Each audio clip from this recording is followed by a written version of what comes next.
जो नागा बनाया जाता है इंसान का तो होता है, चलो उसको बचपन से बना उसका लिंग तोड़ा जाता है। सही बात है।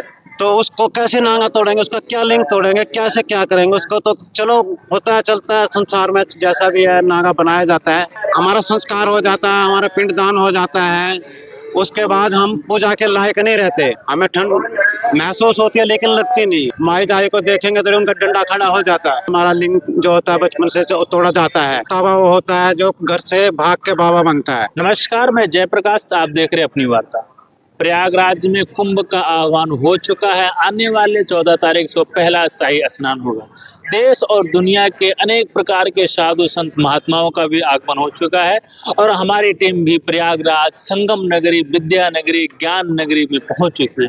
भारत के अनेक प्रकार के साधु संत महात्माओं के दर्शन कराते हुए आ रहे हैं। इसी श्रृंखला में बाबा जी हैं, इनसे वार्तालाप करते हैं, आशीर्वाद आप लोगों को दिलवाते हैं। बाबा जी बम बम बोले। ओम नमो नारायण। बाबा जी, आपका शुभ नाम क्या है? हमारा नाम पंचमगिरी नागा बाबा है, हम निरंजनी अखाड़े के साधु हैं। निरंजनी अखाड़े साधु। महाराज जी, वैसे अभी तो कुंभ में आप आए हैं, इससे पहले कहाँ आप लोगों का रहना होता है, कहाँ रहते हैं आप लोग? हम इससे पहले नैनीताल रहते थे, अच्छा जी। नैनीताल से यहाँ पे आए हैं। महाराज जी, अगर मैं पूछूं तो पहला प्रश्न ये आ जाता है कि आपने किस उम्र में संन्यास लिया था और क्यों संन्यास लिया था? इसके पीछे क्या कारण था संन्यास लेने का? अब कहने को तो ये है, अभी कोई कह देता है हम उस टाइम के साधु हैं, लेकिन हम तो बचपन से ही साधु हैं। अच्छा अच्छा अच्छा। क्योंकि हमारी बचपन से इच्छा नहीं थी शादी करने की। हाँ। तो हमारे घर में जो थे, हमारा पिताजी नहीं थे, हमारी माता जी थी, हाँ। हमारे एक भाई थे, एक बहन थी। हाँ। उनका हमने बाबा बनने के बाद भी उनका शादी शुदी किया है, दोनों का, बहन का भी भाई का भी। वो अपने आप ही अपने गृहस्थी निभा रहे हैं। हम शुरू से बाबा ही बने हैं, बचपन से ही बाबा हैं हम तो, बचपन से बाबा। बाबा बने हैं।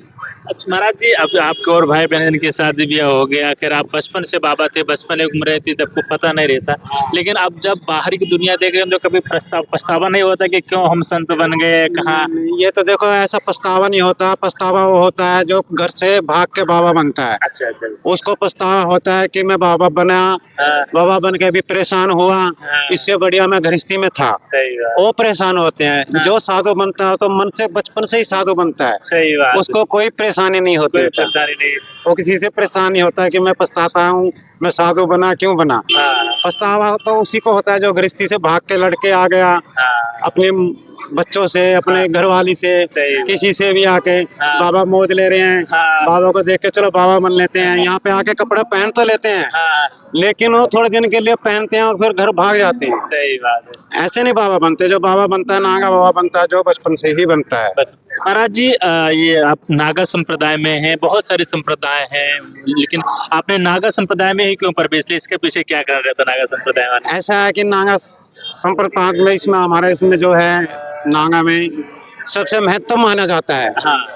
कठिनाई भी बहुत है हमारे नागा में, बाकी में सब में नहीं है जितनी कठिनाई हमारे में। नागा ऐसा नहीं बनाया जाता, हमारे में 12 साल के बाद नागा बनाया जाता है। तनी तोड़ होता है, हमारा लिंग जो होता है बचपन से जो तोड़ा जाता है, हाँ। तब नागा बनाया जाता है कि किसी को उसको किसी की इच्छा ना जागे। सही बात। किसी स्त्री को देख के, किसी दी बेटी को देख के हाँ। उसकी इच्छा ना जागे, सही बात। इसलिए नागा बनाया जाता है। तनी तोड़ होता है, हमारा तनी लगता है, उसके नीचे धर्म ध्वजा के नीचे हाँ। उसका हमारा लिंग तोड़ा जाता है, तब नागा बनता है। तब नागा बनते हैं। नहीं ऐसा नहीं नागा बनता ऐसे है। नहीं, बहुत बहुत सारी परीक्षाएं होती होंगी। हाँ, तभी तो परीक्षा, जब ये परीक्षा होती है तभी तो हमें नागा इसमें शाही में निकाला जाता है, नागा आगा करके हाँ। हमारी परीक्षाएं होती हैं सब। हाँ। अब जो उनसे भाग के घर से बाबा बनते हैं, गृहस्थी बाबा होते हैं, उनको नागा थोड़ी बनाया जाएगा। और तो माई दाई को देखेंगे तो उनका डंडा खड़ा हो जाता है। सही बात है। और बाबा नहीं बांधते, उनको तो गांड पे मारते हैं फिर हम। बिल्कुल सही बात है। बाबा मतलब कि सब कुछ भूल के एक सब पिता हैं, परमात्मा। वो नियम निभाओ तो मनो बाबा नहीं नियम निभाता तो अपना मांगो। भिखारी भी बहुत हैं, सही बात। उनके तरह रहो, कौन रहता है। सही। असली साधु बनेगा तो उसको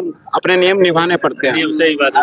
महाराज जी, आप लोग वस्त्र नहीं पहनते, निवस्त्र ही रहते हैं, इसके पीछे क्या कारण, निवस्त्र रहने के पीछे कारण क्या? देखो ये हमारा जो संस्कार हो जाता है, पिंडदान हो पाता है हमारा, ये बागमरी बना देते हैं हमें। हाँ। जो बागमरी बनता है वही भभूति लगा सकता है, वही भभूति लगा। नहीं वस्त्र वाला नहीं लगा सकता। वस्त्र नहीं लाए। भभूति वाला अलग ही होता है। बाबा हमारा नागा बाबा जो है तो उतना वही भभूति लगाएगा। हाँ। ये अच्छी, ये भभूति कहाँ से आप लोग लाते हैं, कहाँ से भभूति बनाते हैं? हमने सुना है कि ये शमशान से रहती है, ऐसा है क्या? देखो शमशान की विभूति होती है, लेकिन वो शमशान क्रिया करने वाला ही शमशानी होता है। जो बाबा वही शमशानी विभूति लगाता है।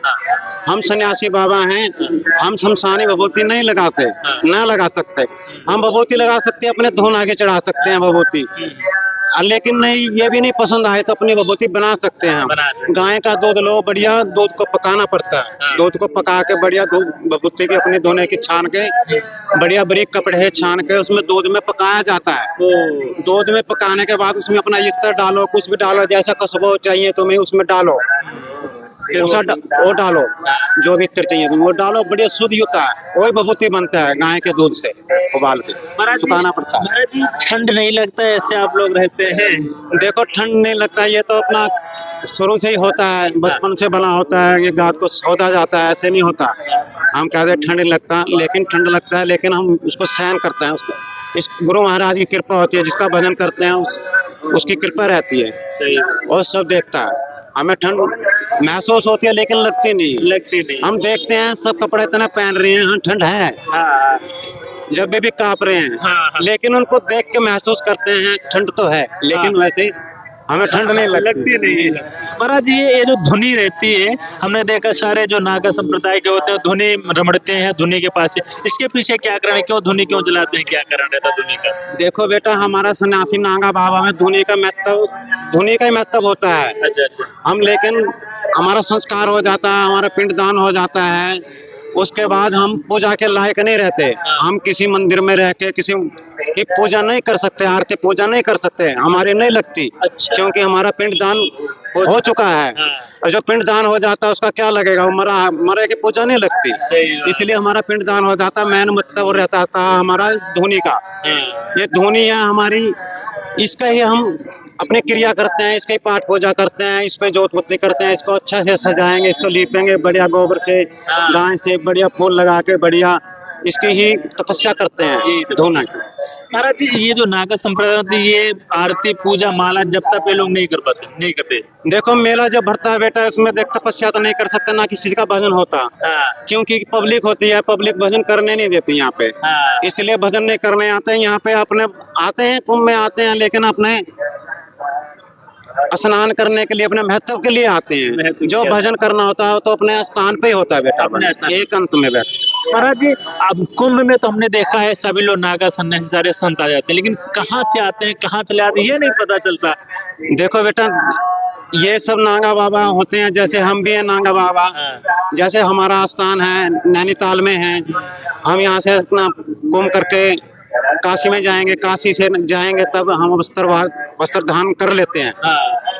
वस्त्र धारण करके अपने स्थान पे जाते हैं, वहाँ पे वस्त्र धारण करना पड़ता है, क्योंकि वहाँ पे अपनी देवी बेटी आती है मंदिर में, सब आती हैं और उनको सबको देखना पड़ता है, अच्छा भी नहीं लगता, इसलिए हम वस्त्र धारण कर लेते हैं।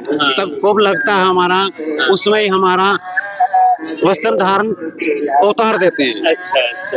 तो ये सही बात है, समाज की मर्यादा रखते हुए नहीं पड़ती है बेटा, अपना दी बेटी है जो अपना समझना पड़ता है, ऐसे नागा तो नहीं रह सकते ना, सही बात। उसके हमको देखना पड़ता है, इसलिए हम वस्त्र धारण कर लेते हैं। महाराज जी, क्या इस संप्रदाय में महिलाएं भी नागा संप्रदाय में होते हैं कि पुरुष ही होते हैं? देखो कहने को होता है नागा लोग आए, उसको महिला को नागा नहीं बनाया सकता, नागा माला का महीना का नागा बनेगा क्या, बताओ? हाँ सही बात है, उसका बनाएंगे कैसे नागा? सही बात है, उसकी मर्यादाएं हैं। मर्यादा भी है, लेकिन जो नागा बनाया जाता है इंसान का तो होता है, चलो उसको बचपन से बना, उसका लिंग तोड़ा जाता है। सही बात है। तो उसको कैसे नागा तोड़ेंगे, उसका क्या लिंग तोड़ेंगे, कैसे क्या करेंगे उसको? तो चलो होता है, चलता है संसार में, जैसा भी है नागा बनाया जाता है, उनको भी नागा बनाया जाता है। जो अपने धर्म पे रहती है नागा रहती है, नहीं तो बहुत सी गलत उस पे चल जाती हैं, हम बहुत सी हैं, लेकिन हम कुछ नहीं कह सकते इसके बारे में। तो नहीं सही बात है, सही बात है, कई बात है, क्योंकि पुरुष है तो उनका लिंग तोड़ दिया गया, वो बिल्कुल समाज से कट गए, लेकिन महिलाएं हैं इसलिए थोड़ा उनकी बहुत सारी बाउंडेशन रहती है तो नहीं, सभी प्रकार के होती है, कौन कैसे लक्षण में चले, कौन कैसे में। सही बात, सबको तो नहीं कहता, बहुत से हैं बढ़िया साधु है, बढ़िया महात्मन है, एक से एक है, बढ़िया है बेचारा, लेकिन सारे एक जैसे नहीं, एक नहीं है। लेकिन खैर वो तो ज्यादा उनसे वार्तालाप नहीं करेंगे, बातें नहीं करेंगे। ये हमारे बाबा जी लोगों को क्या संदेश देना चाहेंगे, क्या आशीर्वाद देना चाहेंगे? जो आशीर्वाद हम तो यही कहते हैं बेटा, बढ़िया मेला कुंभ का लगा है, सब चीज की सुविधा कर रखी है, डरने की किसी चीज की जरूरत नहीं है। यहाँ पे अपने कुंभ में अपनी सरकार ने सब चीज की सुविधा कर रखी है, सब बढ़िया मेला लगा, आओ दर्शन मेला करो, स्नान करो, यही हम तो कहते हैं। ये बाबा जी सही बात है, कुंभ लगा है, आओ सभी लोग दर्शन करो, कुंभ में स्नान करो, पुण्य के सहभागी बनो। तो हमारे साथ बाबा जी थे, नागा बाबा जी से, उन्होंने आपसे वार्तालाप किया और पूरी जर्नी के बारे में बताया, बहुत सारी नई नई चीजें बताई जो हमें भी नहीं पता थी। तो खैर कैसे हैं आपके विचार, कमेंट बॉक्स खोले, विचार अपने व्यक्त किए। धन्यवाद, नमस्कार।